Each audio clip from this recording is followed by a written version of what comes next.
In this class, we're going to look at some of the issues surrounding the resistance to change, resistance that may be encountered within organizations when there is some proposal to change some aspect of the work process or the organization of the business, or some issues surrounding the business in general. So we're going to look at resistance to change and some of the ideas associated with trying to overcome that resistance. Resistance to change must not just be accepted as a consequence of a change, because it can lead to the delay of implementation. It may reduce positive results of change, and it may even entirely block the change. So resistance to change shouldn't just be accepted as something that happens. It has to be dealt with. The resistance to change normally is in the mind of some key personnel, people who don't want to change for whatever reason. It may be their own positions are threatened, or there may be power relationships within the organization, some departments being promoted or demoted as the case may be, some functions promoted or demoted. So resistance to change builds up in the minds of some key operatives, and they may block it or may not participate in the change process, which can detract from the positive results that were meant to flow from the change. Approaches to overcoming this change must therefore be put into action. So something must be done about overcoming the resistance to change. Now, two approaches may be identified. Those put forward by Hersey and Blanchard are the idea of participative involvement, if you like, of workers in the whole process of change. So getting the workers on board, getting them to participate, getting the managers to participate, getting them on the side of change. The second is coercive. That is simply by forcing the operators, forcing the line manager or the departmental managers or whoever it is, forcing them to accept the change. So there are two approaches. One is participative, get them on board, or secondly, force. I suppose it comes down to the old carrot and stick idea. So let's look at the participative approach. Sorry, difficult to say. This involves the participation of potential resistors in some aspects of the design and implementation of the change. So we get the resistors, the people who resist the change, and we try to build them into the whole process, get them involved in the process of change. Now the benefits are it provides information which may be useful in the process of change.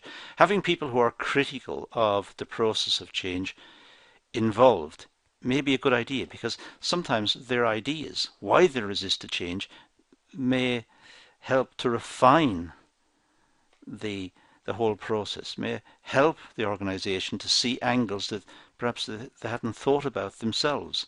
So getting the resistors, getting the people who resist the change involved may provide additional information about what will happen when the change is implemented.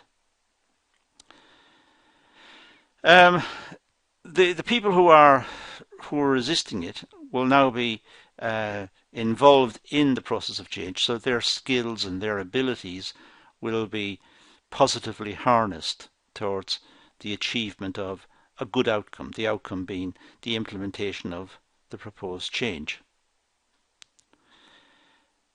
Employees see that management is willing to change and that upper levels of the organization value their ideas. So the workers are the resistors, who were the resistors. The workers are now feeling more valued. They're more part of the organization. They want to be involved more.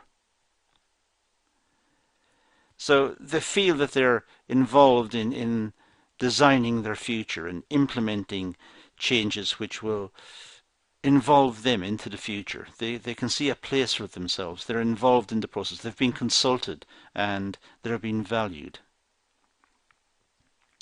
So it helps commitment to change, not just compliance. Don't just go along with and say, yes, there's the change and we have to do it and we have no choice in the matter.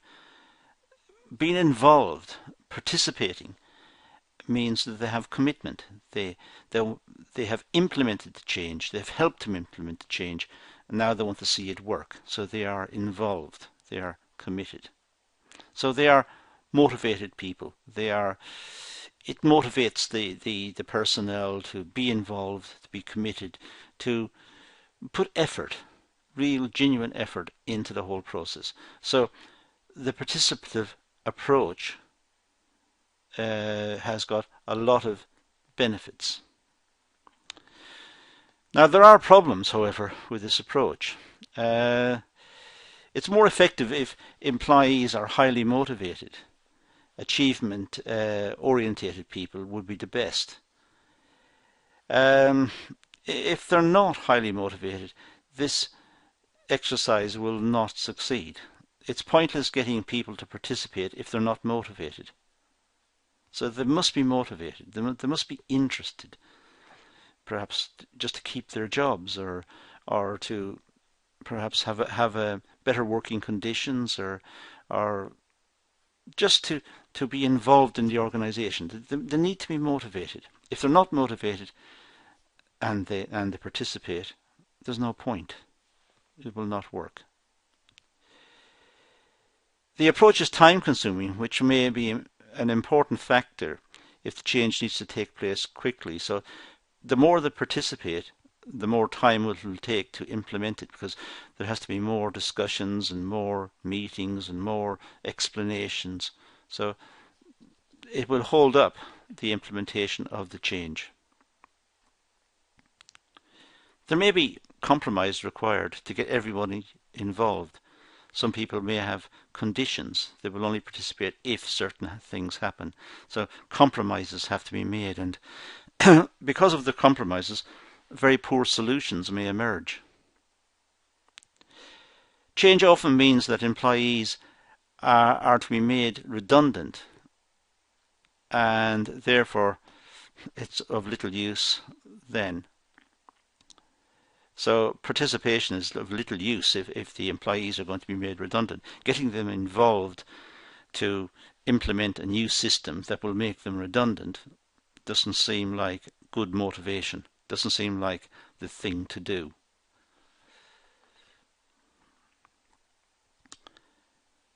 People may not want to participate. Sometimes people they want to do their work, they want to do a particular job, they don't want to be involved in anything else.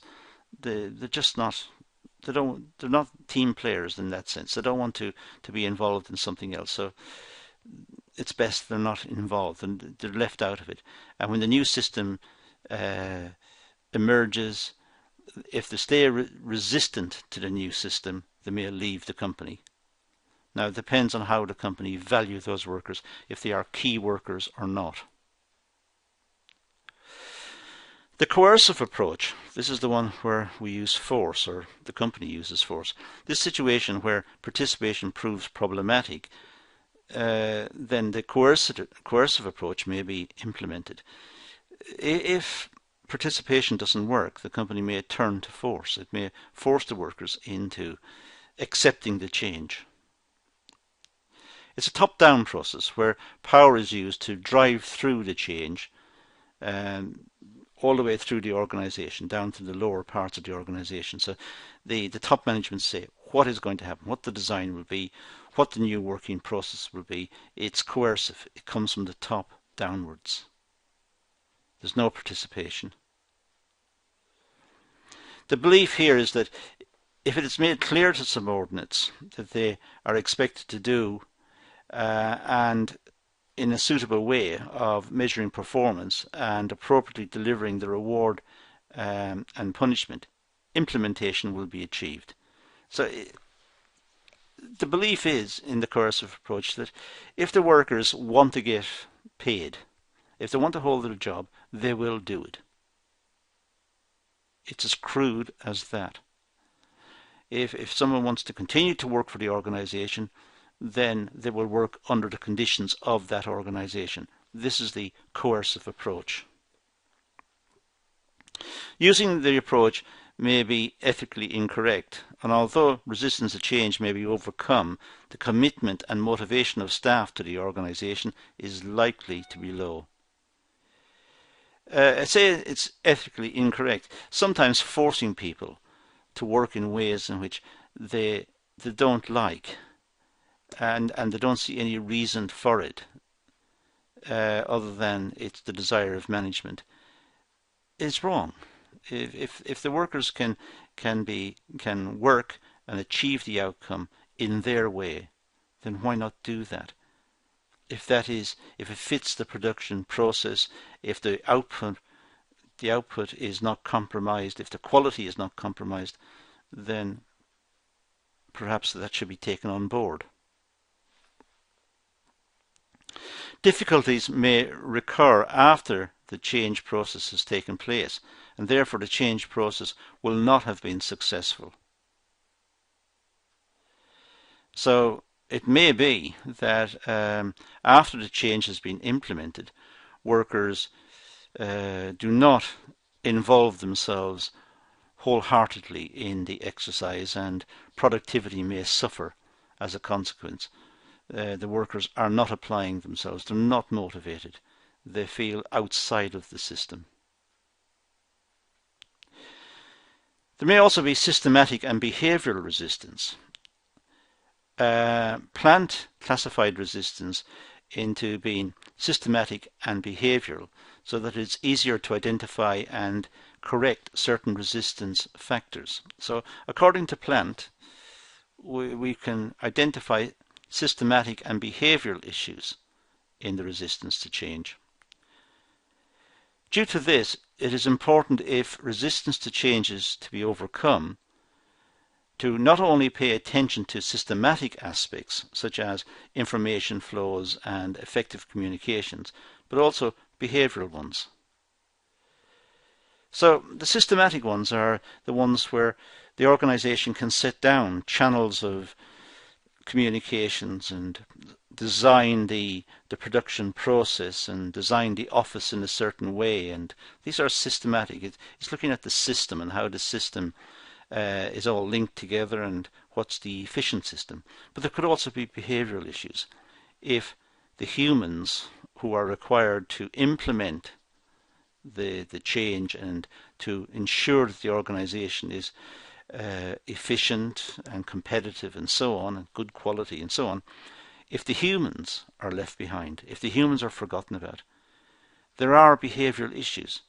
It's the workers who do the work, and their motivation must be taken into account. Individual and group process of prejudice, assumptions, perceptions, conclusion, formation will take place with or without the facts. Workers do it. Managers do it. In fact, we all do it. Sometimes we look at situations and we think about the solutions. We just draw up the solutions in our minds, and whether they're right or wrong, there might be issues of prejudice. We want it to be in a certain way. The fact that it's not means it's wrong. That's the way we judge it. We make assumptions about the system. So it's important that this behavioural aspect associated with change is taken into account and dealt with. And the management, good management, will talk to the line managers, the workers, the departmental managers and so on, get their opinions, get their feedback, and try to design systems, new systems, but at the same time that incorporates the desires and the ideas of the people who are going to implement them. Cotter and Schlesinger have provided 6 ways of overcoming resistance to change. Excuse me. They've actually listed 6 ways in which we can deal with overcoming resistance to change. The first one is education and communications. It's important that people understand the logic and the need for the change. So they need to be educated, it needs to be explained to them, and they need to have good communications. They should be able to feedback their opinions as well. This causes causes time delays. So it's important that when people are involved, it should be done efficiently. When a lot of people are involved, there can be a considerable delay, which is costly. And it also requires mutual trust. The people have to trust each other. Participation and involvement. Well, in this case, it's widely believed that people will be more supportive of change if they are involved in the process. So if they're involved in the process, that will be better for the organization, because the people will participate more freely. They're involved and they feel involved. It can be time consuming getting that involvement and getting it sorted out. There's a risk that some decisions will be compromised and don't drive the change far enough, because when groups of people meet, they have different ideas and sometimes compromises are required, and that means that it may be the case that the compromises lead to outcomes that were not planned or not the desired outcomes as imagined by the management.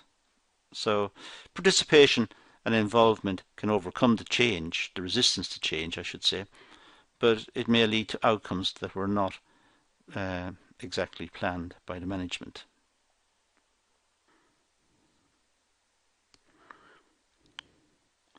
Next we have facilitation and support.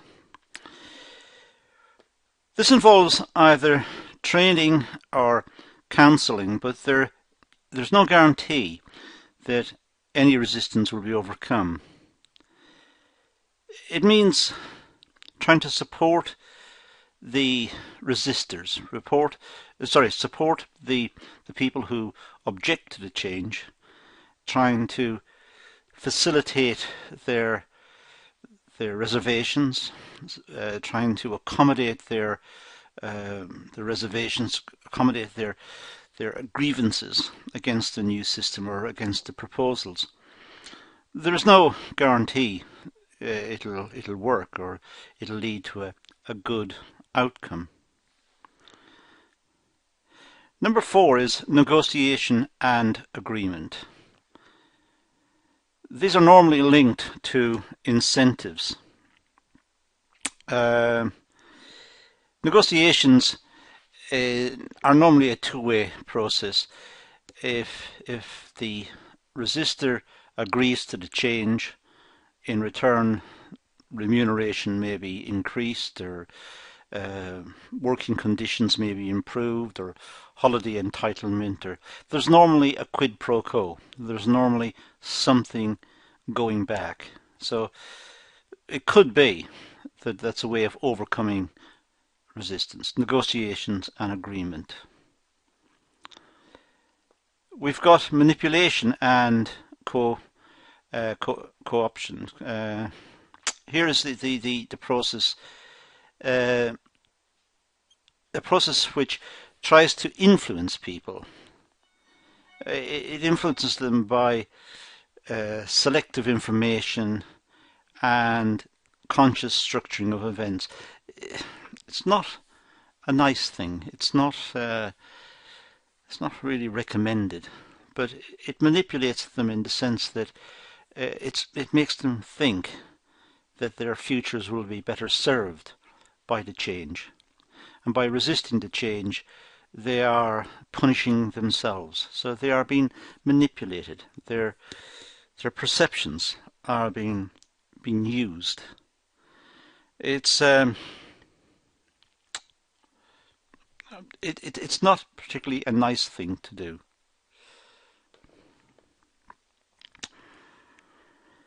Co-optation involves buying off informal leaders by personal reward or status. So the co-optation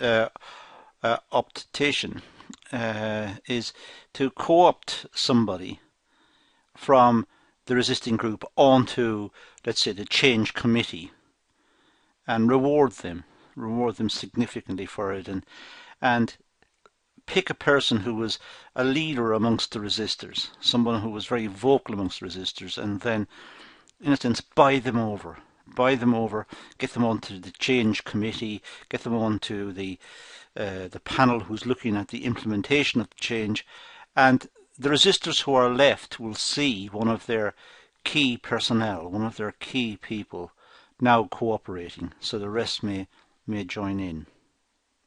It's a possible way of overcoming the resistance to change. As I said, they're ethically questionable, and it doesn't seem like the right thing to do. There's also explicit and implicit coercion. These use threats and also tries to exaggerate perhaps the outcomes in a negative way if the change is not implemented. If the change doesn't go through, the company will close down. You will lose your job. If the change doesn't go through, we will all be worse off. Times will be very hard ahead. So we need the change. That's the sort of scenario that may be put across. It's unlikely that the whole story that's been put across is true, but it's used to almost bully compliance with the change, bully agreement, to get the resistors to agree. So various very negative scenarios are developed and presented to them. If the change doesn't go ahead, this is what will happen, and it's all very negative. Cotter and Schlesinger observed that there were 3 common mistakes made by management when trying to overcome resistance to change. Usually, although not always, management will tend to focus on a particular approach.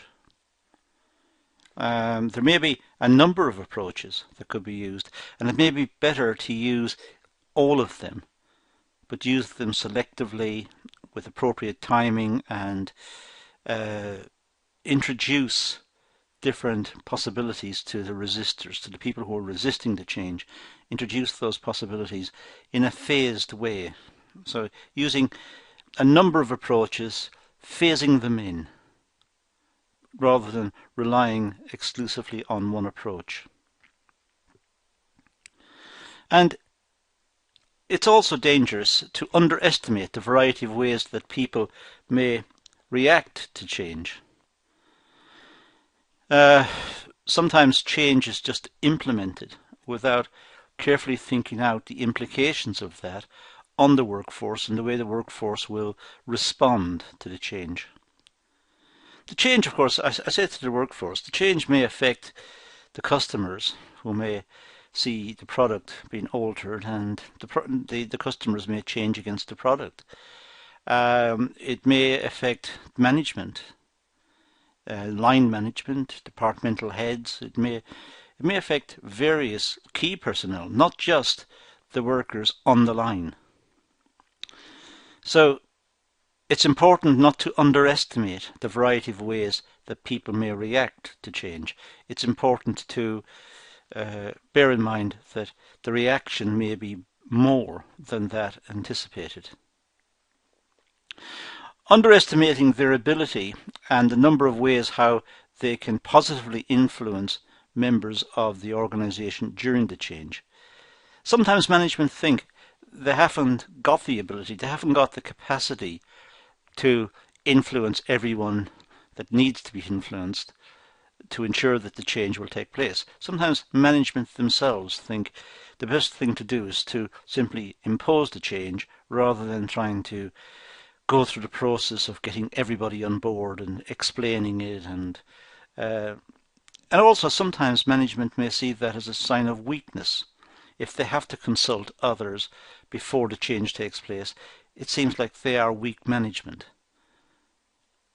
In truth, not consulting, not communicating, and not explaining, and going through the various ways in which resistance can be overcome, not going through that can lead to a catastrophic problem at the other end.